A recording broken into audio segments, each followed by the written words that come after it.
Hello and welcome to One Nice Academy. Welcome to our daily news analysis session. 13th June 2024 വന്നിട്ടുള്ള important articles ആണ് നമ്മൾ ഇന്നത്തെ ഡിസ്കഷന് വേണ്ടി എടുത്തിട്ടുള്ളത്. സോ ഇന്ന് നമ്മൾ നോക്കാൻ പോകുന്ന ഇമ്പോർട്ടന്റ് ആയിട്ടുള്ള topics in mains perspective rising issue of metabolic dysfunction associated steatotic liver disease or MASLD, and India's effort to boost its space industry by involving private companies. Arguments for and against recognizing heat waves as a disaster under India's Disaster Management Act. Okay, and in prelims perspective, Enterobacter ugandinis pathogen and International Organization for Migration. So without any ado, നമുക്ക് first article first article taken from the Hindu newspaper, rising issue of metabolic dysfunction. Okay, that means ഇതൊരു fatty ലിവറുമായി ബന്ധപ്പെട്ടിരിക്കുന്ന ഒരു ആർട്ടിക്കിളാണ്. Okay, GS paper 2, governance issues relating to development and management of social sector services related to health. Fatty liver അല്ലെങ്കിൽ liver based ആയിട്ടുള്ള ഇഷ്യൂസുകൾ basically നമുക്ക് ഒരു alcoholic person നമുക്ക് എന്തായാലും അറിയാം ഒരു ലിവർ ഇഷ്യൂസുകൾ അല്ലെങ്കിൽ ലിവർ ഡിസ്ഫങ്ഷൻസ് കൂടുതലും വരുന്ന ഒരു ആൽക്കഹോളിക് പേഴ്സൺ ആയിരിക്കും. ബട്ട് നോൺ ആൽക്കഹോളിക് ആയിട്ടുള്ള ആളുകൾക്കും ഇത്തരത്തിലുള്ള ലിവർ ഇഷ്യൂസുകൾ വരാറുണ്ട്. So especially in fatty liver cases. Fatty liver എന്താണെന്ന് വെച്ചാൽ ലിവറിൽ നമുക്ക് കൊഴുപ്പ് അടിഞ്ഞുകൂടുന്നതാണ് നമ്മൾ ഫാറ്റി ലിവർ ബേസിക്കലി പറയുന്നത്.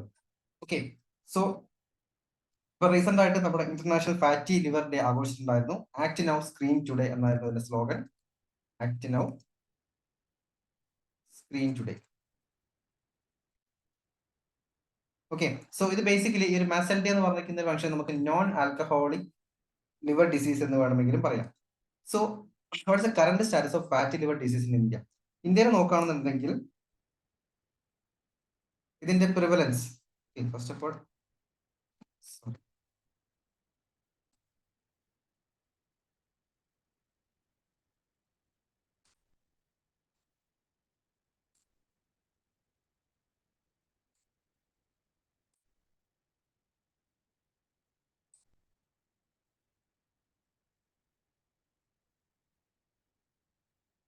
ലിവർ ഡിസീസിന്റെ പ്രിവലൻസ് ഇന്ത്യയിലുള്ള കറന്റ് സ്റ്റാറ്റസുകൾ നോക്കുകയാണെന്നുണ്ടെങ്കിൽ ഈ MASLD എന്ന് പറഞ്ഞിരിക്കുന്നത് മെറ്റാബോളിക് ഡിസ്ഫങ്ഷൻ ഏകദേശം ഇന്ത്യയിൽ 25 മുതൽ 30% വരെ ആളുകൾക്ക്, ഗ്ലോബലി 25% 30 വരെ ആളുകൾക്ക് ഗ്ലോബലി ഈ ഒരു MASLD എന്ന് പറഞ്ഞിരിക്കുന്ന ഡിസീസ് ഉണ്ട്. ഇപ്പൊ ഇന്ത്യയിൽ മാത്രം നോക്കുകയാണെന്നുണ്ടെങ്കിൽ അറൌണ്ട് 38.6% അഡൽസിനും അതുപോലെ തന്നെ 36% ഒബീസ് ആയിട്ടുള്ള ചിൽഡ്രൻസിനുണ്ട്. ദാറ്റ് മീൻസ് ഫാറ്റി ആയിട്ടുള്ള ചിൽഡ്രൻസിനും ഈ ഒരു ഫാറ്റി ലിവർ ഡിസീസുകൾ കാണാൻ പറ്റും.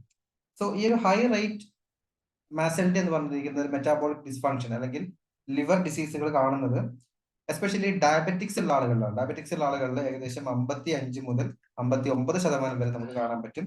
അതേപോലെ ഒബിസിറ്റി, തടി കൂടിയ ആളുകൾക്ക് 64 മുതൽ 95% വരെ ലിവർ ഡിസീസ് വരാനുള്ള സാധ്യത വളരെ കൂടുതലാണ്. അതുപോലെ തന്നെ മെറ്റാബോളിക് സിൻഡ്രോം ഉള്ള ആളുകൾക്ക് ഏകദേശം 73% വരെ ഈ ലിവർ ഡിസീസ് വരാൻ സാധ്യതയുണ്ട്. ഡയബറ്റിക്സ് എന്താണെന്ന് നമുക്കറിയാം, അതുപോലെ തന്നെ ഒബിസിറ്റി ഫാറ്റ് കൂടുന്ന എന്താണെന്ന് നമുക്കറിയാം. മെറ്റാബോളിക് സിൻഡ്രോം എന്ന് പറയുന്നത് നമ്മൾ കഴിക്കുന്ന ഭക്ഷണം എനർജി ആയിട്ട് കൺവേർട്ട് ആവുന്ന പ്രോസസ്സിനെയാണ് മെറ്റാബോളിസം എന്ന് പറയുന്നത്. ആ ഒരു എനർജി ആയിട്ട് കൺവേർട്ട് ചെയ്തത് പ്രോപ്പർ മെത്തേഡിലല്ല, അല്ലെങ്കിൽ നമ്മൾ കൂടുതലും നമുക്ക് ശരീരത്തിന് ആവശ്യത്തിൽ കൂടുതൽ ഫുഡ് കഴിക്കുന്ന സമയത്ത് അനാവശ്യമായിട്ട് വരുന്ന ഈ കൊഴുപ്പ്, ദാറ്റ് മീൻസ് നമുക്ക് കൂടുതലും നമ്മുടെ എനർജി ആയിട്ട് പ്രൊഡ്യൂസ് ചെയ്യുന്നത് ഈ കൊഴുപ്പുകളാണ്. സോ അത് ആവശ്യമില്ലാത്ത കൊഴുപ്പുകൾ നമ്മൾ എവിടേക്ക് പോയി അടിയും? നമ്മുടെ ലിവറിൽ വന്നിട്ട് അക്യൂമുലേറ്റ് ചെയ്തിരിക്കും. ഇതാണ് ഫാറ്റി ലിവർ എന്നൊരു അസുഖത്തിന് കാരണമാകുന്നത്. So what is metabolic dysfunction associated with steatotic liver disease? MASLD എന്ന് മാത്രം ഓർത്തിരുന്നാൽ മതി, അല്ലെങ്കിൽ നോൺ ആൽക്കഹോളിക് ലിവർ ഡിസീസ് എന്ന് ഓർത്തിരുന്നാൽ മതി. അപ്പൊ ഞാൻ ആദ്യം തന്നെ ഡെഫിനിഷൻ എന്ന് വെച്ച് കഴിഞ്ഞാൽ ഇതൊരു non alcoholic fatty liver disease ആണ്. Link to metabolic health. Metabolic ഹെൽത്തിനെ ബേസ് ചെയ്തിട്ടാണ് ഈ ഒരു ലിവർ ഡിസീസ് ഉണ്ടാവുന്നത്. ഓക്കെ, ഇത് മെറ്റാബോളിക് ഇഷ്യൂസ് ഉണ്ടായിരിക്കും, അല്ലെങ്കിൽ കാർഡിയാക് ഹെൽത്ത് അല്ലെങ്കിൽ ക്യാൻസർ റിസ്ക് ഒക്കെ കൂടാനുള്ള ചാൻസ് വളരെ കൂടുതലാണ് ഇത്തരത്തിലുള്ള നോൺ ആൽക്കഹോളിക് ലിവർ ഡിസീസ് എന്ന് പറഞ്ഞിട്ടുള്ളത്. ഇതിന്റെ റീസൺ നമുക്ക് നോക്കുകയാണെന്നുണ്ടെങ്കിൽ ഈ ഒരു MASLD അല്ലെങ്കിൽ ഈ ഒരു ലിവർ ഡിസീസ് ഉണ്ടാവുന്നത് നമ്മൾ ആൽക്കഹോളിക് അല്ല, നോൺ ആൽക്കഹോളിക് എന്ന് പറഞ്ഞു. അപ്പൊ പിന്നെ എങ്ങനെയാണ് ഇത് കാരണമാവുന്നത് വെച്ച് കഴിഞ്ഞാൽ നമ്മുടെ മെറ്റാബോളിക് സിൻഡ്രോമിനെ ബേസ് ചെയ്തിട്ടാണ്. ഓക്കെ, മെറ്റാബോളിക് സിൻഡ്രോം ആണ് ഇതിന്റെ ബേസ് കാരണം. Obesity, diabetes, high blood pressure and abnormal cholesterol level. So ഇതൊക്കെയാണ് ഒബിസിറ്റി കാരണം. ഡയബറ്റീസ് ഉള്ള പേഷ്യന്റ് ഉണ്ടായിരിക്കാം, ഹൈ ബ്ലഡ് പ്രഷർ, അതുപോലെ തന്നെ അബ്നോർമൽ കൊളസ്ട്രോൾ ലെവൽ. സോ ഈ ഒരു കാര്യങ്ങളൊക്കെയാണ് ഈ ഒബിസിറ്റി. ബേസിക്കലി ഇതൊക്കെ ഒബിസിറ്റിയും ഒരു കാരണമാണ്, തടിയും കാരണമാണ്. അത് കൂടാതെ ഇത്തരം കാര്യങ്ങൾ നമുക്ക് ഈ ഒരു ഫാറ്റി ലിവർ ഡിസീസ് ഉണ്ടാവാനുള്ള കാരണമാണ്. സോ എന്താണ് കാര്യം നടക്കുന്നത് എന്ന് നോക്കിക്കഴിഞ്ഞാൽ, നമ്മൾ ഇൻടേക്ക് ചെയ്യുന്ന കാർബോഹൈഡ്രേറ്റ്, നമ്മൾ ഫുഡ് കഴിക്കുന്ന സമയത്ത് നമ്മൾ കഴിക്കുന്ന കാർബോഹൈഡ്രേറ്റ്സ് ആണ്. സോ ഈ കാർബോഹൈഡ്രേറ്റ്സുകൾ നമ്മൾ ഇൻടേക്ക് ചെയ്യുന്നു. എസ്പെഷ്യലി നമ്മൾ റിഫൈൻഡ് കാർബ്സ്, അതുപോലെ റിഫൈൻഡ് കാർബ്സ്, ഷുഗർ. സോ ഇത്തരത്തിലുള്ള ഹൈ കാർബോഹൈഡ്രേറ്റ് കണ്ടന്റുകൾ അടങ്ങിയിരിക്കുന്നതും ഷുഗർ കണ്ടന്റുകൾ നമ്മൾ അധികമായിട്ട് ഇൻടേക്ക് ചെയ്യുന്ന സമയത്ത് നമ്മുടെ ശരീരത്തിലെ ഇൻസുലിൻ ലെവൽ ഇൻക്രീസ് ചെയ്യും. ഓക്കെ, ശരീരത്തിലെ ഇൻസുലിൻ ലെവൽ ഓട്ടോമാറ്റിക്കലി ഇൻക്രീസ് ചെയ്യും. സോ പെർസിസ്റ്റന്റ് ആയിട്ടുള്ള ഈ ഹൈ ലെവൽ ഓഫ് ഇൻസുലിൻ നമ്മുടെ ഇൻസുലിൻ റെസിസ്റ്റൻസിന് കാരണമാവും. ഇൻസുലിൻ റെസിസ്റ്റൻസിന് കാരണം നമ്മുടെ ശരീരത്തിൽ ഇൻസുലിൻ ലെവൽ കൂടുന്നു, ഓട്ടോമാറ്റിക്കലി നമ്മുടെ ശരീരം ഇൻസുലിനെ റെസ്റ്റ് ചെയ്യാൻ തുടങ്ങുന്നു. അപ്പോൾ ഓട്ടോമാറ്റിക്കലി എക്സസീവ് ആയിട്ട് വരുന്ന ഗ്ലൂക്കോസ്, അപ്പോൾ എനർജിയിൽ നിന്ന്, നമ്മൾ കഴിക്കുന്ന ഭക്ഷണത്തിൽ നിന്ന് അത് ഗ്ലൂക്കോസ് ആയി കൺവേർട്ട് ആയിട്ട്, ആ ഗ്ലൂക്കോസ് ആണ് നമുക്ക് എനർജി തരുന്നത്. നമുക്ക് ദൈനംദിന കാര്യങ്ങൾ ചെയ്യാൻ ആവശ്യമായിട്ടുള്ള എനർജി തരുന്നത് ഈ ഒരു ഗ്ലൂക്കോസ് ആണ്. നമ്മൾ കഴിക്കുന്ന ശരീരത്തിൽ അങ്ങനെയാണ് നമുക്ക് എനർജി പ്രൊഡ്യൂസ് ചെയ്യുന്നത്. ബട്ട് നമുക്ക് ആവശ്യത്തിൽ കൂടുതൽ ഫുഡ് കഴിക്കുന്ന സമയത്ത് എക്സസീവ് ആയിട്ട് ഗ്ലൂക്കോസ് പ്രൊഡ്യൂസ് ചെയ്യും. ഈ ഗ്ലൂക്കോസ് എന്ത് ചെയ്യും? നമ്മുടെ ലിവറിൽ ആസിഡുകളായിട്ട് സ്റ്റോർ ചെയ്ത് വെക്കും. ഓക്കെ, സോ ആസിഡുകളായിട്ട് സ്റ്റോർ ചെയ്ത് വെക്കും. അതാണ് നമ്മുടെ ലിവർ ബൾജ് ആയിരിക്കുന്നത്. അതാണ് നമ്മൾ ഫാറ്റി ലിവർ എന്ന് ബേസിക്കലി പറഞ്ഞിട്ടുള്ളത്. What should be done? എന്താണ് നമ്മൾ ഇതിന് പ്രിക്കോഷണറി മെഷേഴ്സ് എടുക്കേണ്ടത്? First of all, prioritize early screening. അപ്പം ഏർലി ഡിറ്റക്ഷനിലൂടെ മാത്രമാണ് ഫാറ്റി ലിവർ അറിയാൻ പറ്റൂ. അതുകൊണ്ട് തന്നെ പ്രോപ്പർ ആയിട്ടുള്ള ടെസ്റ്റുകൾ, ഈ ഒരു അഡ്വാൻസ്ഡ് ലിവർ ഡിസീസുകളായിട്ടുള്ള ഫാറ്റി ലിവർ ഡിസീസുകളൊക്കെ കണ്ടുപിടിക്കുന്നതിന് വേണ്ടി ഏർലി സ്റ്റേജിൽ തന്നെ ഡിറ്റക്ട് ചെയ്യാൻ വേണ്ടിയിട്ട് സ്ക്രീനിങ്, ദാറ്റ് മീൻസ് ടെസ്റ്റിംഗ് പ്രോഗ്രസ്സുകൾ നമ്മൾ റെഗുലർ ആയിട്ട് കൊണ്ടുപോകുക. അതുപോലെ തന്നെ incorporate advanced testing methods like vibration controlled transit elastography തുടങ്ങിയിരിക്കുന്ന അഡ്വാൻസ്ഡ് ടൂൾസുകൾ ഉപയോഗിച്ചിട്ട് തന്നെ ഏർലി ഡിറ്റക്ഷൻ. അപ്പം ഇതിൽ എസ്പെഷ്യലി ഈ ഒരു അഡ്വാൻസ്ഡ് ടെക്നോളജിയിൽ നമ്മൾ ഫൈബ്രോസിസിനെയാണ് ഡിറ്റക്ട് ചെയ്യുന്നത്. ഫൈബ്രോസിസിനെ ഡിറ്റക്ട് ചെയ്യും. ഈ ഫൈബ്രോസിസിനെ നോക്കിയതിന് ശേഷം നമ്മുടെ ലിവറിന്റെ സ്റ്റിഫ്നെസ് മനസ്സിലാക്കാൻ പറ്റും. ലിവറിന്റെ സ്റ്റിഫ്നെസ് മനസ്സിലാക്കുകയാണ് ചെയ്യുന്നത്. അപ്പൊ അതായത് മാക്സിമം സ്റ്റിഫ് ആണെന്നുണ്ടെങ്കിൽ കുഴപ്പമില്ല, ലിവർ ഹെൽത്തി ആണ്. സ്റ്റിഫ് അല്ല, കൂടുതലും സ്പോഞ്ചി ടൈപ്പ് ആണെന്നുണ്ടെങ്കിൽ, സീറോ ടെസ്റ്റിലൂടെ കണ്ടെത്താൻ പറ്റുന്നുണ്ടെങ്കിൽ ഓട്ടോമാറ്റിക്കലി നമ്മുടെ ലിവറിന്റെ കൊഴുപ്പ് അധികമായിട്ട് അടിഞ്ഞു കൂടി എന്ന് വേണമെങ്കിൽ പറയാം. സോ ഇതുപോലുള്ള അഡ്വാൻസ്ഡ് ആയിട്ടുള്ള ടെസ്റ്റിംഗ് മെത്തേഡ്സ് യൂസ് ചെയ്യുകയാണെന്നുണ്ടെങ്കിൽ നമുക്ക് കുറച്ച് പ്രോപ്പർ ആയിട്ട്, ഏർലിയർ മെത്തേഡ്സുകളിൽ വ്യക്തമായിട്ട് ഫാറ്റി ലിവർ ഐഡന്റിഫൈ ചെയ്യാൻ പറ്റില്ല. അപ്പൊ അതിനെ customise health check-ups. Customise health check-ups basically means നമ്മുടെ സ്ക്രീനിങ് ഫ്രീക്വൻസി, അതായത് ഒരു ഇയർലി 1 എന്നതിന് പകരമായിട്ട് ഇയർലി 2 ടൈംസോ 3 ടൈംസോ നമ്മുടെ ഒരു ലിവർ ചെക്കപ്പുകൾ നടത്തിക്കൊണ്ടിരിക്കുക. ഹെൽത്ത് ചെക്കപ്സുകൾ കസ്റ്റമൈസ് ചെയ്യും. അപ്പം കഴിഞ്ഞ 2 വർഷം മുന്നേ ഞാൻ ചെക്ക് ചെയ്ത് എനിക്കൊരു കുഴപ്പം ഉണ്ടായിരുന്നില്ല എന്ന് പറയുന്നതിന് കൂടുതൽ റെഗുലർ ആയിട്ടുള്ള ഇന്റർവെലിനെ ബേസ് ചെയ്തിട്ട് നമ്മൾ പ്രയോറിറ്റൈസ് ചെയ്യും സ്ക്രീനിങ് ഫ്രീക്വൻസി. സോ എന്നിരുന്നാലും മാത്രമാണ് നമുക്കിത് മനസ്സിലാക്കാൻ പറ്റൂ. അതേപോലെ തന്നെ അത് ആ ഒരു സ്ക്രീനിങ് ഫ്രീക്വൻസി നമുക്ക് എങ്ങനെ സെറ്റ് ചെയ്യാം? നമ്മുടെ ലൈഫ് സ്റ്റൈൽ, അതുപോലെ തന്നെ നമ്മുടെ ഫാമിലി ഹിസ്റ്ററി, അതുപോലെ തന്നെ ഈ ഒരു നോൺ കമ്മ്യൂണിക്കബിൾ ഡിസീസ് കൂടുതലായിട്ടുള്ള സൊസൈറ്റിയിലാണോ? സോ അതിനൊക്കെ ബേസ് ചെയ്തിട്ടാണ്. കാരണം ഇത്തരം ഡിസീസുകൾ നമ്മുടെ ലൈഫ് സ്റ്റൈൽ കൊണ്ട് ചിലപ്പോൾ ഉണ്ടായിരിക്കാം. കാരണം കൂടുതൽ ഭക്ഷണം കഴിക്കുന്നത്, അതുപോലെ തന്നെ ഫാമിലി ഹിസ്റ്ററി കൊണ്ട് ഉണ്ടായിരിക്കാം. അപ്പൊ അതുകൊണ്ട് തന്നെ നമ്മുടെ family history, life style conditions, അതുപോലെ തന്നെ നോൺ കമ്മ്യൂണിക്കബിൾ ഡിസീസിൽ ജീവിക്കുന്ന ഒരു സൊസൈറ്റിയിൽ ജീവിക്കുന്നതാണെന്നുണ്ടെങ്കിൽ അതിനൊക്കെ ബേസ് ചെയ്തിട്ട് നമ്മുടെ ഹെൽത്ത് ചെക്കപ്സുകൾ എത്രത്തോളം ഇടവേളകളിൽ വേണമെന്ന് പറയാം. ഫോർ എക്സാമ്പിൾ, നമ്മുടെ സാധാ നോർമൽ കണ്ടീഷൻസിൽ പണിയെടുക്കുന്ന ആളുകളാണെന്നുണ്ടെങ്കിൽ അവർക്ക് ഇപ്പം നിരത്തിലൊക്കെ പണിയെടുക്കുന്ന, റോഡ് പണിയെടുക്കുന്ന ആളെന്ന് എക്സാമ്പിൾ എടുക്കാം. സോ അവർക്ക് എന്ന് വെച്ചാൽ അവർ കൂടുതലും എനർജി യൂസ് ചെയ്യുന്ന ആളുകളാണ്. അപ്പൊ അതുകൊണ്ട് അവർക്ക് വർഷത്തിൽ ഒരിക്കലോ 2 തവണ ടെസ്റ്റ് ചെയ്താൽ മതി. അപ്പം ഒരേ സമയത്ത് നമ്മളിപ്പോൾ ഒരു അഡ്വാൻസ്ഡ് ആയിട്ടുള്ള IT കമ്പനിയിലൊക്കെ നോക്കിക്കഴിഞ്ഞാൽ കണ്ടിന്യൂസ് ആയിട്ട് ഇരുന്ന് പണിയെടുക്കുന്ന ആളുകളാണ്. അതുപോലെ തന്നെ എക്സ്ട്രാ ഇത്തരം ജങ്ക് ഫുഡ്സുകളൊക്കെ കഴിക്കുന്ന ആളുകളാണ്. അപ്പൊ നമ്മുടെ ലൈഫ് സ്റ്റൈൽ നമ്മൾ അങ്ങനെയാണ് അറേഞ്ച് ചെയ്തിട്ടുള്ളത്. സോ അങ്ങനെയുള്ള ആളുകൾ മന്ത്ലി അല്ലെങ്കിൽ 2 മന്ത്സ് വൈസ് ഒക്കെ ടെസ്റ്റുകൾ നടത്താം. സോ അതാണ് നമ്മൾ കസ്റ്റമൈസ് ചെയ്യുക. നമ്മുടെ ലൈഫ് സ്റ്റൈലിനെയും നമ്മുടെ ഫാമിലി കണ്ടീഷൻസിനൊക്കെ ബേസ് ചെയ്തിട്ട് നമ്മുടെ ടെസ്റ്റിംഗ് ഫ്രീക്വൻസി പീരീഡുകൾ നമ്മൾ കസ്റ്റമൈസ് ചെയ്യാന്ന് പറഞ്ഞിട്ടുള്ളത്. So next, promote life style adjustment. Okay, that means life style adjustment, diet, proper ആയിട്ടുള്ള ഡയറ്റ് ഫോളോ ചെയ്യുക, ഫിസിക്കൽ ആക്ടിവിറ്റീസുകൾ. കൂടുതലായിട്ട് ഗ്ലൂക്കോസ് അടിഞ്ഞുകൂടാൻ സമ്മതിക്കരുത്. പെട്ടെന്ന് ആ എനർജിനെ പെട്ടെന്ന് തന്നെ നമുക്ക് യൂട്ടിലൈസ് ചെയ്യാൻ പറ്റും. എഫക്റ്റീവ് ആയിട്ടുള്ള വെയിറ്റ് മാനേജ്മെന്റ് ഇത്തരത്തിലുള്ള ലിവർ ഡിസീസുകൾ കുറക്കാൻ സാധിക്കും. സോ ബിക്കോസ് എന്തുകൊണ്ടാണ് പറയുന്നത് വെച്ച് കഴിഞ്ഞാൽ അറൌണ്ട് 65 to 95% ഈ ലിവർ ഡിസീസ് വരുന്നത് ഒബീസ് ആയിട്ടുള്ള ആളുകൾക്കാണ്. ദാറ്റ് മീൻസ് തടി കൂടുതൽ ആളുകൾക്കാണ് വരുന്നത്. അപ്പൊ വ്യക്തമായിട്ടുള്ള ഡയറ്ററി പ്ലാനുകൾ, വെയിറ്റ് മാനേജ്മെന്റ്, അതുപോലെ തന്നെ ഫിസിക്കൽ ആക്ടിവിറ്റി കൊണ്ട് നമുക്ക് തടി കുറക്കാൻ പറ്റും. ഓട്ടോമാറ്റിക്കലി അതിലൂടെ നമുക്ക് ഇത്തരത്തിലുള്ള ലിവർ ഡിസീസുകൾ കുറക്കാൻ പറ്റും. പിന്നീട് educate on importance of screen. ആളുകളെ ഈ ഒരു അവയർനെസ് ക്രിയേറ്റ് ചെയ്യുക. നിങ്ങൾ ലിവർ ഡിസീസ്, അതുമായി ബന്ധപ്പെട്ട് വരുന്ന കാര്യങ്ങളും, കാരണം ലിവർ ഡിസീസിൽ സിംറ്റംസ് ഉണ്ടായിരിക്കും. അതുകൊണ്ട് തന്നെ റെഗുലർ ആയിട്ടുള്ള ഹെൽത്ത് ചെക്കപ്സുകൾ നമുക്ക് ഏർലി ഇന്റർവെൻഷൻസിന് മനസ്സിലാക്കാൻ പറ്റും. കാരണം ലിവർ സിറോസിസ് അല്ലെങ്കിൽ ലിവർ ബന്ധപ്പെട്ടിരിക്കുന്ന ഫാറ്റി ലിവർ കണ്ടീഷൻസ് ഒക്കെ വന്നു കഴിഞ്ഞാൽ നമുക്ക് അത്രത്തോളം സിംറ്റംസുകൾ ഉണ്ടാവില്ല സാധാരണ രോഗങ്ങൾ വരുന്ന പോലെ. അതുകൊണ്ട് തന്നെ പിന്നീട് നമ്മളൊരു സെക്കൻഡ് സ്റ്റേജ് ഒരു അഡ്വാൻസ് സ്റ്റേജിൽ എത്തുന്ന സമയത്ത് മാത്രമേ നമുക്കത് മനസ്സിലാക്കാൻ പറ്റൂ.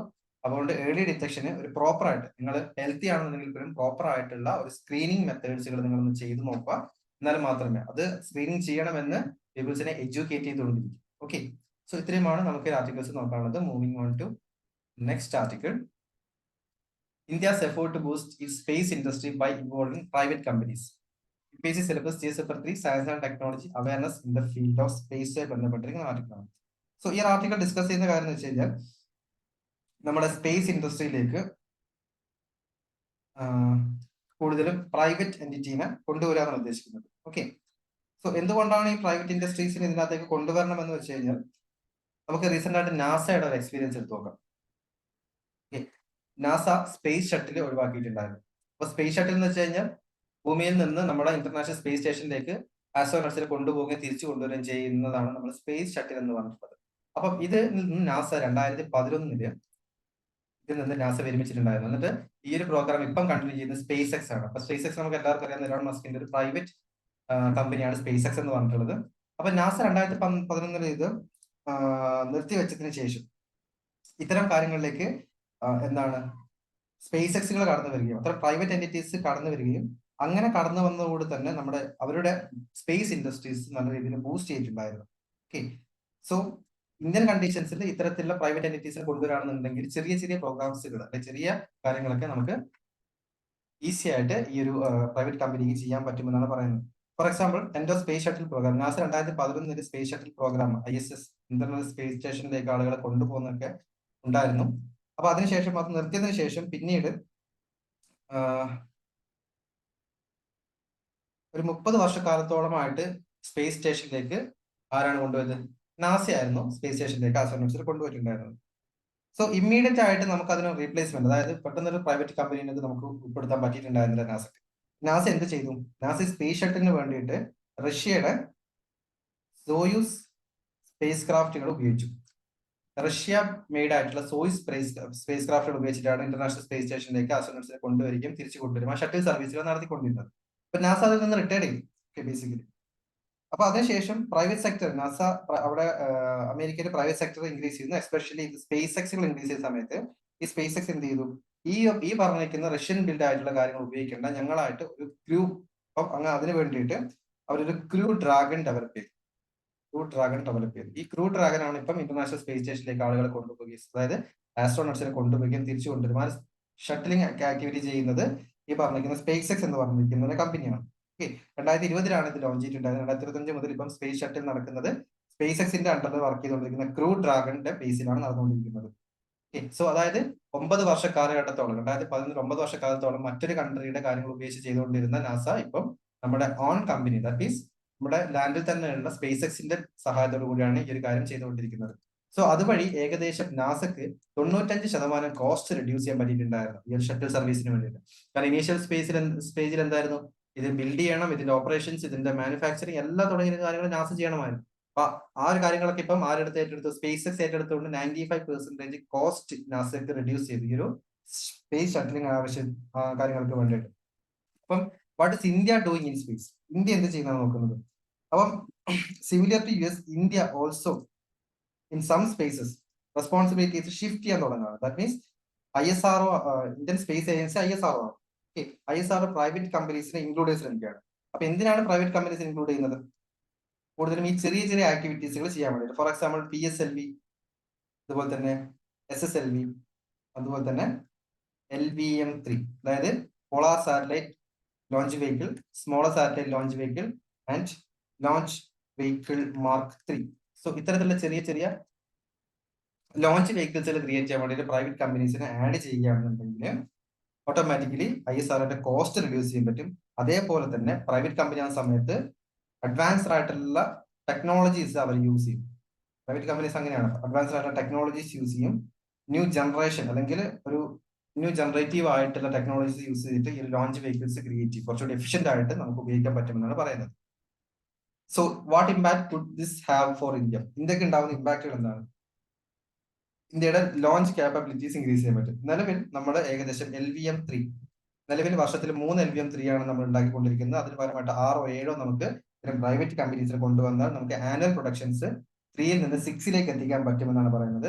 അതുപോലെ തന്നെ സ്പേസ് എക്സ് ഏറ്റെടുത്ത സമയത്ത് അവിടെ നാസക്ക് 95% എന്താണ് അവരുടെ കോസ്റ്റ് കുറഞ്ഞിട്ടുണ്ടായിരുന്നു. അതേപോലെ തന്നെ ഇവിടെ പ്രൈവറ്റ് കമ്പനി വരികയാണെന്നുണ്ടെങ്കിൽ പോലും ഈ ഒരു സ്പേസ് മിഷനിൽ US എത്രത്തോളം റിഡ്യൂസ് ചെയ്തോ അതേപോലെ തന്നെയായിട്ടുള്ള ഒരു കോസ്റ്റ് റിഡക്ഷൻ, ഏകദേശം ഒരു 90% കോസ്റ്റ് റിഡക്ഷൻ ISROന് സാധിക്കുമെന്നാണ് പറയുന്നത്. അതുപോലെ തന്നെ ബൂസ്റ്റ് ഇന്നോവേഷൻ. അപ്പം LVM-3 ഇപ്പം കറന്റ് LVM-3യുടെ പ്രൊഡക്ഷൻസ് മാത്രം ഏതെങ്കിലും പ്രൈവറ്റ് കമ്പനിക്ക് ഏൽപ്പിക്കാന്ന് പറയുന്നത്.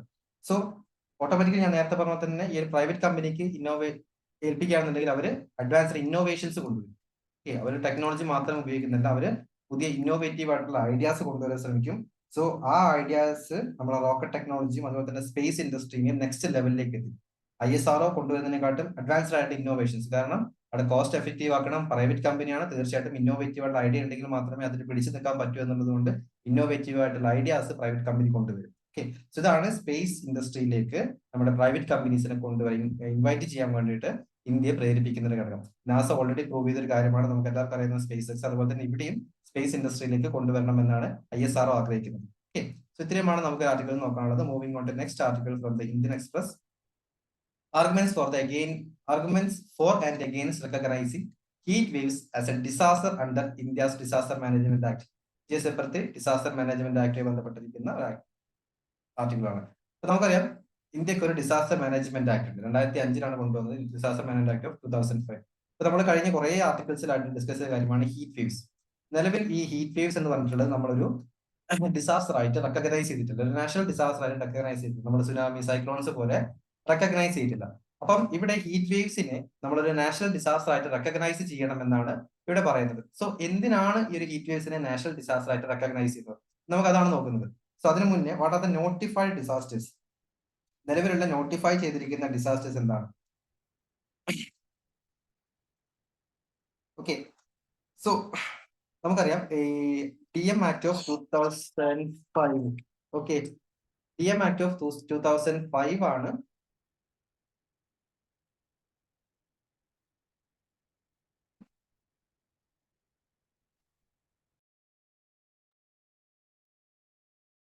Disaster management act of 2005 create ചെയ്തിരിക്കുന്നത് 1999 ഒഡീഷയിൽ നടത്തിയിരിക്കുന്ന ഒരു സൈക്ലോൺ, ഒരു സൂപ്പർ സൈക്ലോൺ ഉണ്ടായിരുന്നു ഒഡീഷയിൽ.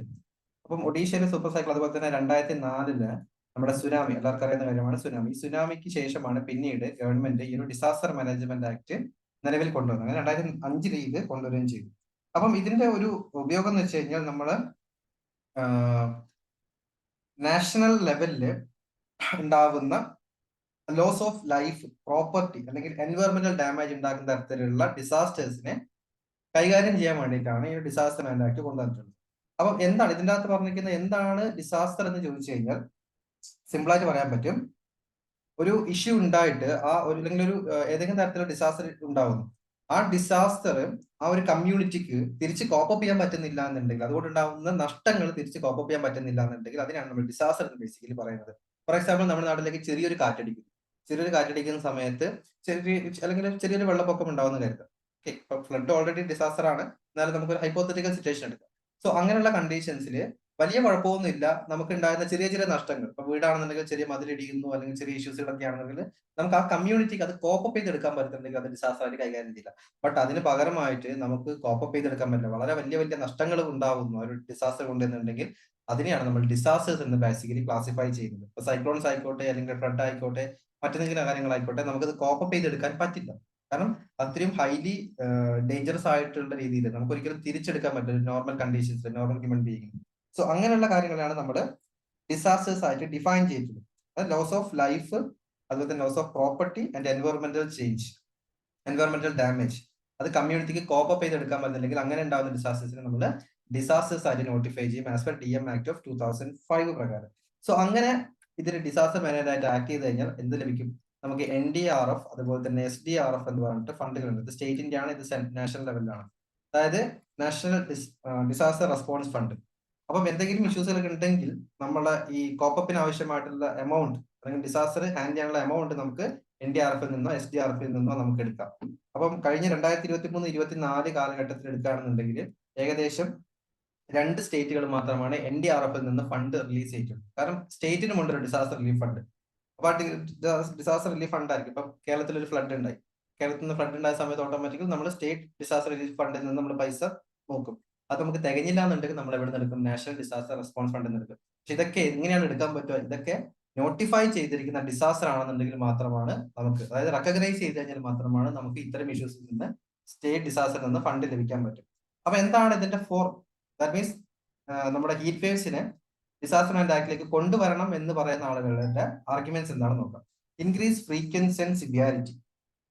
Okay, over the last 15 years, കഴിഞ്ഞ 15 വർഷങ്ങളായിട്ട് നമ്മുടെ ഹീറ്റ് വേവ്സ് ഭയങ്കര സിവിയർ ആയിട്ട് പോയിക്കൊണ്ടിരിക്കുകയാണ്. അതിന്റെ ഫ്രീക്വൻസി കൂടിക്കൊണ്ടിരിക്കുകയാണ്. അത് ഒരുപാട് തരത്തിലുള്ള പബ്ലിക് ഹെൽത്ത്, അതുപോലെ തന്നെ ഫാറ്റ് കണ്ടീഷൻസ് ഒക്കെ ക്രിയേറ്റ് ചെയ്തുകൊണ്ടിരിക്കുകയാണ്. ഹീറ്റ് റിലേറ്റഡ് ആയിട്ടുള്ള ഇൽനെസ്സുകൾ ഉണ്ടാവുന്നു, ഡെത്തുകൾ ഉണ്ടാവുന്നു, എസ്പെഷ്യലി നമ്മുടെ ഔട്ട്ഡോഴ്സിൽ വർക്ക് ചെയ്യുന്ന ആളുകൾക്ക്. ഓക്കെ, അതായത് ഇത്രയും ഇഷ്യൂസുകൾ വളരെ വലിയ, ഇപ്പൊ കഴിഞ്ഞ ഒരു വർഷം തന്നെ എടുക്കുകയാണെങ്കിൽ 500ഓളം ഡെത്തുകളാണ് ഉണ്ടായിട്ടുള്ളത്. സോ അതുകൊണ്ട് തന്നെ ഈ ഒരു ഡിസാസ്റ്ററിനെ, ഹീറ്റ് വേവ്സിന് ഒരു നാഷണൽ ഡിസാസ്റ്റർ ആയിട്ട് അംഗീകരിക്കണം എന്നാണ്, അല്ലെങ്കിൽ ഡിസാസ്റ്റർ മാനേജ്മെന്റ് ആക്ട് പ്രകാരം നോട്ടിഫൈ ചെയ്യണം എന്നാണ് പറയുന്നത്. സോ അങ്ങനെ നോട്ടിഫൈ ചെയ്യാന്ന് വെച്ചിട്ടുണ്ടെങ്കിൽ, ഇങ്ങനെ റെക്കഗ്നൈസ് ചെയ്യുകയാണെന്നുണ്ടെങ്കിൽ ഓട്ടോമാറ്റിക്കലി നമുക്ക് SDRF നിന്നും അതുപോലെ തന്നെ NDRF നിന്നും ഇതുമായി ബന്ധപ്പെട്ടിരിക്കുന്ന ആളുകൾക്ക് എന്തെങ്കിലും ഇഷ്യൂസുകളൊക്കെ സംഭവിച്ചാൽ ഫണ്ട് റിലീസ് ചെയ്യാനും കോമ്പൻസേഷൻ കൊടുക്കാനും സാധിക്കും. അതേപോലെ തന്നെ ഏറ്റവും ഇമ്പോർട്ടന്റ് കാര്യം, നമുക്കൊരു ഹീറ്റ് ആക്ഷൻ പ്ലാനുകളുണ്ട്. ഹീറ്റ് ആക്ഷൻ പ്ലാനുകൾ എന്താണ്? നമുക്ക് ഡ്രിങ്കിങ് വാട്ടേഴ്സ്, എല്ലാ പൊതുസ്ഥലങ്ങളിലും ഡ്രിങ്കിങ് വാട്ടേഴ്സ് പ്രൊവൈഡ് ചെയ്യുക, ഷെൽട്ടേഴ്സുകൾ, അതുപോലെ തന്നെ ഗ്രീൻ ഷെയ്ഡുകൾ, മരങ്ങളൊക്കെ വെച്ച് പിടിപ്പിക്കുക. ഇതാണ് നമ്മുടെ ഹീറ്റ് ആക്ഷൻ പ്ലാനുകൾ അർബൻ ഏരിയാസിൽ എന്തൊക്കെ വരുന്ന സമയത്ത്. അപ്പൊ ഇതിന് ഒരുപാട് ഫണ്ട് ആവശ്യമായിട്ടുണ്ട്. ഈ ഫണ്ട് വേണമെങ്കിലും നമുക്ക് NDRF നിന്നോ SDRF നിന്നോ ഡ്രോ ചെയ്യാൻ പറ്റും, വൺസ് ഹീറ്റ് വേവ്സ് എന്തായിട്ട് അംഗീകരിച്ചു കഴിഞ്ഞാൽ, ഒരു ഡിസാസ്റ്റർ ആയിട്ട് അംഗീകരിച്ചു കഴിഞ്ഞാൽ. ഓക്കെ, സോ ഒരുപാട് കാര്യങ്ങൾ ചെയ്യാൻ പറ്റും. നമുക്ക് വർക്ക് അവേഴ്സ് കൺട്രോൾ ചെയ്യാൻ പറ്റും, അതുപോലെ തന്നെ സ്കൂൾ ഷെഡ്യൂൾസുകൾ കൺട്രോൾ ചെയ്യാൻ പറ്റും. അങ്ങനെ ഒരുപാട് കാര്യങ്ങളാണ് ഹീറ്റ് ആക്ഷൻ പ്ലാനുകളുള്ളത്. അപ്പൊ ഇതൊക്കെ നമുക്ക് ഇവിടെ ഇംപ്രൂവ് ചെയ്യാൻ അല്ലെങ്കിൽ ഇംപ്ലിമെന്റ് ചെയ്യാൻ സാധിക്കുന്നതാണ്. ഓക്കെ, സോ ഇതാണ് ഇത് ഹീറ്റ് വേവ്സിനെ ഡിസാസ്റ്റർ ആയിട്ട് അംഗീകരിക്കണം എന്ന് പറയുന്ന ആളുകളുടെ ഒരു പോയിന്റ്. ഇനി ഇതിനെ ആർഗ്യൂ ചെയ്യുന്ന ആളുകൾ, നാഷണൽ ഡിസാസ്റ്റർ ആയിട്ട് ഹീറ്റ് വേവ്സിനെ അംഗീകരിക്കേണ്ട എന്ന് പറയുന്ന ആളുകളുടെ ആർഗ്യുമെന്റ്സ് നോക്കാം. First of all, financial constraints. കാരണം ഹീറ്റ് വേവ്സിനെയും കൂടി നമ്മൾ നാഷണൽ ഡിസാസ്റ്റർ ആയിട്ട് കൺസിഡർ ചെയ്ത് കഴിഞ്ഞാൽ നമുക്ക് ആവശ്യമായിട്ടുള്ള ഫിനാൻഷ്യൽ ബർഡൻ, സ്റ്റേറ്റിന്റെ ഫിനാൻഷ്യൽ ബർഡൻ വരുന്നതാണ്. നമ്മുടെ 15th ഫിനാൻസ് കമ്മീഷൻ പറഞ്ഞിരിക്കുന്ന കാര്യം എന്ന് വെച്ച് കഴിഞ്ഞാൽ, ഈ ഒരു ഹീറ്റ് വേവ്സ് നമ്മൾ റെക്കഗ്നൈസ് ചെയ്ത് കഴിഞ്ഞാൽ അത് സ്റ്റേറ്റിന് ഭയങ്കരമായിട്ടുള്ള ഫിനാൻഷ്യൽ ഇംപ്ലിക്കേഷൻസ് വരും. ദാറ്റ് മീൻസ് ഹീറ്റ് വേവ്സ് ഒരു വളരെ വലിയൊരു ഡിസാസ്റ്റർ ആയിട്ട് മാറുകയും ചെയ്യും. ഒരു ഫിനാൻഷ്യൽ കൺസ്ട്രെയിൻസ് സ്റ്റേറ്റിന് വരുമെന്നാണ് 15th ഫിനാൻസ് കമ്മീഷൻ നോട്ട് ചെയ്തിട്ടുണ്ടായിരുന്നത്. അതുപോലെ തന്നെ കോമ്പൻസേഷൻ കോസ്റ്റ്, നേരത്തെ പറഞ്ഞ തന്നെ ഏകദേശം കഴിഞ്ഞ വർഷം തന്നെ 500ഓളം ഡെത്തുകളാണ് നടന്നിട്ടുണ്ടായിരുന്നത്. സോ നൽകുന്ന കോമ്പൻസേഷൻസ് വളരെ കൂടും. അത് വീണ്ടും സ്റ്റേറ്റിന് ഒരു ഫിനാൻഷ്യൽ കോസ്റ്റുകൾ അല്ലെങ്കിൽ ഫിനാൻഷ്യൽ ബേർഡൻസ് ഇൻക്രീസ് ചെയ്യണം. അപ്പോൾ കാരണം ഹീറ്റ് റിലേറ്റഡ് ആയിട്ടുള്ള ഫാറ്റലിറ്റീസ്, ഇഞ്ചുറീസ് ഒക്കെ വളരെ വളരെ കൂടുതലാണ്. കഴിഞ്ഞ ഒരു വർഷം തന്നെ 500 ഉണ്ടല്ലോ. അപ്പൊ ഒഫീഷ്യൽ റെക്കഗ്നിഷൻ വന്നു കഴിഞ്ഞാൽ ഇവർക്കൊക്കെ കോമ്പൻസേഷൻ കൊടുക്കേണ്ടി വരും. പിന്നെ ഏറ്റവും ഇമ്പോർട്ടന്റ് ആയിട്ടുള്ള കാര്യമാണ് അട്രിബ്യൂഷൻ ചാലഞ്ചസ്. ആർക്ക് കൊടുക്കണം എന്നുള്ള കാര്യം. ബിക്കോസ് ഹീറ്റ് വേവ്സ് എസ്പെഷ്യലി ഒരാളെ ഡയറക്റ്റ് ആയിട്ട് കില്ല് ചെയ്യുന്നു. ഇപ്പൊ നമ്മൾ ഫ്ലഡ് വന്നോട്ടെ, സൈക്ലോൺ വന്നോട്ടെ, അത് ഡയറക്റ്റ്ലി ഒരാളെ എന്താണ് ഫാറ്റൽ കണ്ടീഷനിൽ കൊല്ലാൻ സാധ്യതമായ കാര്യങ്ങളാണ്. ബട്ട് ഇൻ ഹീറ്റ് വേവ്സ് കണ്ടീഷൻസിൽ ഓൾറെഡി നമുക്കുള്ള ഇഷ്യൂസുകൾ, ഇപ്പം കുറേ നിങ്ങൾക്ക് കൊളസ്ട്രോൾ ആയിക്കോട്ടെ, BP ആയിക്കോട്ടെ, ഡയബറ്റിക്സ്, അങ്ങനെ എന്തെങ്കിലും ആയിക്കോട്ടെ, ഹൈപ്പോത്തറ്റിക്കൽ സിറ്റുവേഷൻ. ഞാൻ അത്ര മെഡിക്കൽ എക്സ്പേർട്ട് അല്ല, അതുകൊണ്ട് മെഡിക്കൽ കണ്ടീഷൻസിലേക്ക് പറയുന്നില്ല. അപ്പൊ അങ്ങനെ എന്തെങ്കിലും കണ്ടീഷൻസ് ഉണ്ട്, അത് ഹീറ്റ് വേവ്സ് വരുന്ന സമയത്ത്, അതായത് നമ്മൾ കൂടുതലും ഔട്ട്ഡോഴ്സിൽ ഈ ഹീറ്റ് എക്സ്പോസ് ചെയ്യുന്ന സമയത്ത് അത് എക്സാബിലിറ്റി. ഓക്കെ, ദാറ്റ് മീൻസ് ആ ഒരു കണ്ടീഷൻസ് നമ്മുടെ ശരീരത്തിൽ ഇൻക്രീസ് ചെയ്യും. അതാണ് ശരിക്കും ഫാറ്റൽ കണ്ടീഷൻ എത്തുന്നത്. ഡയറക്റ്റ് ആയിട്ട് നമ്മൾ എന്താണ് ചൂട് കൊണ്ട് ചാവും എന്നതിനേക്കാൾ കൂടുതൽ എന്താണ് നടക്കുന്നത്, നമ്മുടെ ഈ ഒരു ഇന്റേണലിലുള്ള നമ്മൾ ഓൾറെഡി ഉള്ള ഇഷ്യൂസുകൾ അത് എക്സ്കബ്രേറ്റ് ചെയ്തിട്ടാണ് ഹീറ്റ് വേവ്സ് അത് കുറച്ചുകൂടി കോംപ്ലക്സ് ആക്കും. ഓക്കെ, സോ അങ്ങനെയാണ് പ്രീ എക്സിസ്റ്റിംഗ് കണ്ടീഷൻ കോംപ്ലക്സ് ആക്കുന്ന സമയത്ത് മരണത്തിലേക്ക് പോകണം. അതുകൊണ്ട് തന്നെ ആട്രിബ്യൂഷൻസ്, ആരാണ് കോമ്പൻസേഷൻ കൊടുക്കേണ്ടത്, ആർക്കാണ് ഹീറ്റ് വേവ്സ് ഡയറക്റ്റ്ലി കൊണ്ടിരിക്കുന്നത്, ആട്രിബ്യൂഷൻസുകൾ ഭയങ്കര ബുദ്ധിമുട്ടായിരിക്കും. ഐഡന്റിഫിക്കേഷൻ കുറച്ച് ഡിഫിക്കൽട്ട് ആയിരിക്കും. അതിന് existing provisions for local disasters. നിലവിൽ നമ്മുടെ 15th ഫിനാൻസ് കമ്മീഷൻ തന്നെ 10% എമൗണ്ട് നിങ്ങൾ NDRF നിന്നോ അല്ലെങ്കിൽ SDRF നിന്നോ നിങ്ങൾക്ക് എടുക്കാം. ഓക്കെ, എങ്ങനെ ലോക്കൽ ഡിസാസ്റ്റേഴ്സിന് വേണ്ടിയിട്ട് സ്റ്റേറ്റിന് വേണമെങ്കിൽ ഓൾറെഡി അലോക്കേറ്റ് ചെയ്തിരിക്കുന്ന ഡിസാസ്റ്റർ റെസ്പോൺസ് ഫണ്ടിൽ നിന്ന് 10% നിങ്ങൾക്ക് എടുക്കാം എന്ന് ഓൾറെഡി ഫിനാൻസ് കമ്മീഷൻ പറഞ്ഞിട്ടുണ്ട്.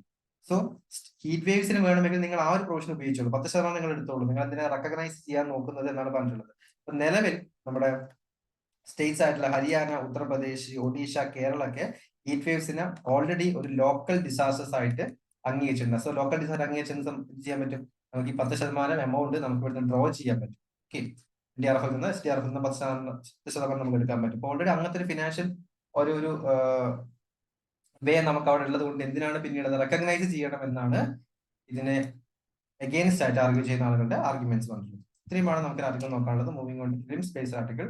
The first article entero bacterial ugandensis pathogen. UPSC syllabus science and ടെക്നോളജിയെ ബന്ധപ്പെട്ട ആർട്ടിക്കിളാണ്. സോ എന്താണ് എൻറ്ററോബാക്ടർ ഉഗാണ്ടേനിസ് പാത്തജൻ എന്ന് പറയുന്നത്? സിമ്പിൾ ഡെഫിനിഷനിലേക്ക് നമുക്ക് നോക്കാം. നമുക്ക് പലപ്പോഴും ഓരോ പാത്തജൻസ്, ഫോറിൻ പാത്തജൻസ് വന്നുകൊണ്ടിരിക്കുന്നുണ്ട്. സോ റീസെന്റ് ആയിട്ട് നമ്മുടെ IIT മദ്രാസ് അതുപോലെ തന്നെ നാസയുടെ JPL കൂടിയിട്ട് ഒരു മ്യൂച്വൽ ആയിട്ടുള്ള ഒരു സ്റ്റഡി കണ്ടക്ട് ചെയ്തിട്ടുണ്ടായിരുന്നു. അപ്പം എസ്പെഷ്യലി ആ സ്റ്റഡി കണ്ടക്ട് ചെയ്തിരിക്കുന്ന ഈ ഒരു എൻറ്ററോബാക്ടീരിയൽ ഉഗാണ്ടേനിസ് പാത്തജനുമായി ബന്ധപ്പെട്ടിരിക്കുന്നു. ദാറ്റ് മീൻസ് ആ പാത്തജന്റെ മ്യൂട്ടേഷൻസും അതുപോലെ തന്നെ അതിന്റെ മൾട്ടി ഡ്രഗ് റെസിസ്റ്റന്റ് കപ്പാസിറ്റി തുടങ്ങിയിരിക്കുന്ന കാര്യങ്ങളാണ്. അപ്പം എന്താണ് എൻറ്ററോബാക്ടീരിയൽ ഉഗാണ്ടേനിസ് പാത്തജൻ നോക്കിക്കഴിഞ്ഞാൽ ഇതൊരു ന്യൂ സ്പീഷിയാണ്. ഓക്കെ, എൻറ്ററോബാക്ടർ ജീനസിൽ പെടുന്ന ഒരു ന്യൂ സ്പീഷിയാണ്. ഇത് ഫസ്റ്റ് 2013 നമ്മൾ ഫസ്റ്റ് ഡിറ്റക്ട് ചെയ്തത്. അതായത് ഉഗാണ്ടയിലുള്ള ഒരു ഇൻഫെക്റ്റഡ് ആയിട്ടുള്ള പേഷ്യന്റിന്റെ ബ്ലഡ് സ്ട്രീം നമ്മൾ ഐസൊലേറ്റ് ചെയ്ത സമയത്ത് അതിലാണ് ആദ്യമായിട്ട് ഈ ഒരു എൻറ്ററോബാക്ടർ ഉഗാണ്ടേനിസ് പാത്തജൻ കണ്ടെത്തിയിട്ടുണ്ടായിരുന്നത്. ഓക്കെ, ഇതൊരു റോഡ് ഷേപ്ഡ് ആയിട്ടുള്ള, ഇതുപോലെ ഗ്രാം നെഗറ്റീവ് റോഡ് ഷേപ്ഡ് ആയിട്ടുള്ള ഗ്രാം നെഗറ്റീവ് ഫീച്ചറാണ്. റോഡ് ഷേപ്ഡ് ആയിട്ടുള്ള ഒരു പാത്തജൻ ആണ് എൻറ്ററോബാക്ടർ ഉഗാണ്ടേനിസ് പാത്തജൻ എന്നുള്ളത്. ഓക്കെ, ഈ ഒരു ബാക്ടീരിയം എവിടെയാണ് കാണപ്പെടുന്നത്? ഇത് എൻവയറമെന്റിൽ എല്ലായിടത്തും കാണാം. സോയിലിൽ കാണാം, വാട്ടറിൽ കാണാം, അതുപോലെ തന്നെ നമ്മുടെ ഗ്യാസ്ട്രോ ഇൻഡസ്ട്രിയൽ ട്രാക്സുകളിൽ കാണാം. അനിമൽസിന്റെ ആയിക്കോട്ടെ ഹ്യൂമൻസിന്റെ ആയിക്കോട്ടെ, അവിടെയൊക്കെ ഗ്യാസ്ട്രോ ഇൻഡസ്ട്രിയൽ ട്രാക്സുകളിൽ നമുക്ക് ഈ ഒരു എൻറ്ററോബാക്ടർ ഉഗാണ്ടേനിസ് പാത്തജനെ കാണാൻ സാധിക്കും. അപ്പം ഈ ഒരു ബാക്ടീരിയസ് നിരവധി തരത്തിലുള്ള ഇൻഫെക്ഷൻസിന് കാരണമാവാറുണ്ട്. ഓക്കെ, ഫോർ എക്സാമ്പിൾ ഇമ്മ്യൂണിറ്റി കുറവുള്ള ആളുകളാണെന്നുണ്ടെങ്കിൽ ഇത് പലതരത്തിലുള്ള ഇൻഫെക്ഷൻസ് ക്രിയേറ്റ് ചെയ്യും. ഫോർ എക്സാമ്പിൾ നമ്മൾ ബ്ലഡ് സ്ട്രീം ഇൻഫെക്ഷൻസ്, അതുപോലെ തന്നെ respiratory infections, urinary tract infections, wound infections തുടങ്ങിയിരിക്കുന്ന ഇൻഫെക്ഷൻസിന് കാരണം. അപ്പൊ നമുക്ക് അത്ര ഇമ്മ്യൂണിറ്റി ഇല്ലാന്നുണ്ടെങ്കിൽ ഈ ഒരു ബാക്ടീരിയൽ പാത്തജൻ നമുക്ക് ആ ഒരു ഇൻഫെക്ഷൻസ് കൂടുതലും ഇൻക്രീസ് ചെയ്യാൻ സാധിക്കും.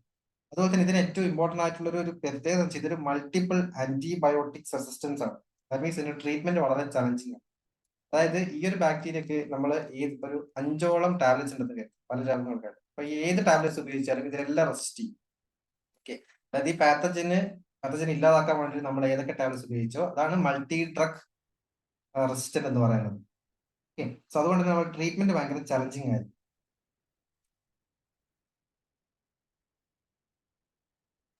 ഓക്കെ, സോ എന്തുകൊണ്ടാണ് ഈ ഒരു കണ്ടീഷൻ നടക്കുന്നത് വെച്ച് കഴിഞ്ഞാൽ ഈ ഒരു പാത്തജൻ മ്യൂട്ടേറ്റ് ചെയ്തിട്ടുണ്ട്. ഈ ഒരു പാത്തജൻ ബീറ്റ ലാക്ടമീസ് എന്ന് പറഞ്ഞിരിക്കുന്ന ഒരു പാത്തജൻ പ്രൊഡ്യൂസ് ചെയ്യും. ഓക്കെ, ഒരു ടൈപ്പ് ഓഫ് പ്രോട്ടീൻ ആണ്. സോ ഈ പ്രോട്ടീൻസ് പ്രൊഡ്യൂസ് ചെയ്യും. അപ്പം ആ പ്രോട്ടീൻസ് ബേസിക്കലി മ്യൂട്ടേറ്റ് ചെയ്തുകൊണ്ടിരിക്കും. ഇപ്പം കണ്ടിന്യൂസ് മ്യൂട്ടേറ്റ്, അതായത് നമ്മൾ ഒരു പാത്തജനെ കർബ് ചെയ്യാനുള്ള ഒരു ടാബ്ലറ്റ് കണ്ടുപിടിച്ച് അത് കൺസ്യൂം ചെയ്യുകയാണെങ്കിൽ ഇത് വേറെ മ്യൂട്ടേറ്റ് ചെയ്യും. നമ്മൾ കോവിഡിന്റെ പലതരത്തിലും മ്യൂട്ടേഷൻ പറഞ്ഞില്ലേ, അതുപോലെ ഇത് മ്യൂട്ടേറ്റ് ചെയ്തുകൊണ്ടിരിക്കും. അതുകൊണ്ട് തന്നെ ഏത് ഡ്രഗ് ഉപയോഗിച്ചാലും അപ്പോഴേക്കും ഇത് മ്യൂട്ടേറ്റ് ചെയ്ത് അടുത്തൊരു ജീനിലേക്ക് മാറും. ഓട്ടോമാറ്റിക്കലി ഇത് ഡ്രഗ് റെസിസ്റ്റന്റ് ആയി മാറും. സോ എന്താണ് മൾട്ടി ഡ്രഗ് റെസിസ്റ്റന്റ് പാത്തജൻ നോക്കുകയാണെന്നുണ്ടെങ്കിൽ multi drug resistant pathogen that means NDR എന്ന് വെച്ച് കഴിഞ്ഞാൽ NDR എന്ന് പറയാം. ഓക്കെ, ഒരു ഓർഗാനിസം ആണ്. ദാറ്റ് മീൻസ് ആ ഒരു ഓർഗാനിസം ഡിഫറെന്റ് കൈൻഡ്സ് ഓഫ് ഡ്രഗ്സിനെ റെസിസ്റ്റ് ചെയ്യാം. എസ്പെഷ്യലി ആന്റി മൈക്രോബിയൽ കാറ്റഗറിയിൽ പെടുന്ന ഒരു കാര്യമാണ്. ഏത് മരുന്ന് കഴിച്ചു കഴിഞ്ഞാലും അതിനൊന്നും ഇത് ബാധിക്കില്ല. അതുകൊണ്ടൊന്നും ഇത് ഈ ഒരു രോഗം അവസാനിക്കില്ല എന്നാണ് അർത്ഥം. ഓക്കെ, സോ ഈ MDR multi drug resistant pathogen എന്ന് വെച്ച് കഴിഞ്ഞാൽ എന്തൊക്കെ പെടാം? ബാക്ടീരിയ പെടാം, വൈറസുകൾ പെടാം, അല്ലെങ്കിൽ പാരസൈറ്റുകൾ പെടാം. ഓക്കെ, എന്ത് വേണമെങ്കിലും പെടാം. അതായത് ഈ ഒരു മൾട്ടി ഡ്രഗ് പ്രിലിംസിലൊക്കെ ചോദിക്കുന്ന ആ ടൈപ്പിലായിരിക്കും. ഈ multi drug resistant only for bacterial infection. Bacteria ആയിക്കോട്ടെ, വൈറസ് ആയിക്കോട്ടെ, പാരസൈറ്റ് ആയിക്കോട്ടെ, ഏതിൽ വേണമെങ്കിലും MDR നമുക്ക് കാണാം. MDR എന്ന് വെച്ച് കഴിഞ്ഞാൽ ഫിനോമിനിയാണ്. ആ ഒരു സ്പീഷിക്ക്, ആ ഒരു പാത്തജന് അല്ലെങ്കിൽ ആ ഒരു മൈക്രോ ഓർഗാനിസത്തിന് ഈ പലതരത്തിലുള്ള ഡ്രഗുകൾ റെസിസ്റ്റ് ചെയ്യുന്ന ഒരു കാര്യമാണ് പറയുന്നത്. ഓക്കെ, സോ നെക്സ്റ്റ് നോക്കുകയാണെങ്കിൽ most threatening form of multi drug resistance public health എന്ന് വെച്ചിട്ടുണ്ടെങ്കിൽ മൾട്ടിപ്പിൾ ആന്റിബയോട്ടിക്സിനെ റെസിസ്റ്റ് ചെയ്യും. എസ്പെഷ്യലി മൾട്ടിപ്പിൾ ആയിട്ടുള്ള ആന്റിബയോട്ടിക്സ്, നമ്മൾ ഏത് ആന്റിബയോട്ടിക്സ് കഴിച്ചാൽ പോലും അതിനൊക്കെ ഇത് റെസിസ്റ്റ് ചെയ്യും. ഈ ആന്റിബയോട്ടിക്സ് എത്ര കഴിച്ചാൽ പോലും നമ്മൾ ആന്റി മൈക്രോബിയൽ റെസിസ്റ്റൻസ് എന്ന് പറയുന്നത്. അപ്പൊ ആന്റി മൈക്രോബിയൽ റെസിസ്റ്റൻസ് പോലെ തന്നെയാണ് ഈ ഒരു മൾട്ടി ഡ്രഗ് റെസിസ്റ്റൻസ് എന്ന് പറയുന്നത്. നമ്മൾ ആന്റിബോഡീസോ അല്ലെങ്കിൽ ആന്റിബയോട്ടിക്സോ എന്ത് കഴിച്ചാൽ പോലും, ഏത് ആന്റിബയോട്ടിക്സ് കഴിച്ചാൽ പോലും ഒരിക്കലും ഈ പാത്തജൻ ഇല്ലാതാകുന്നില്ല, നമ്മുടെ ഇഷ്യൂസുകൾ കുറയുന്നില്ല.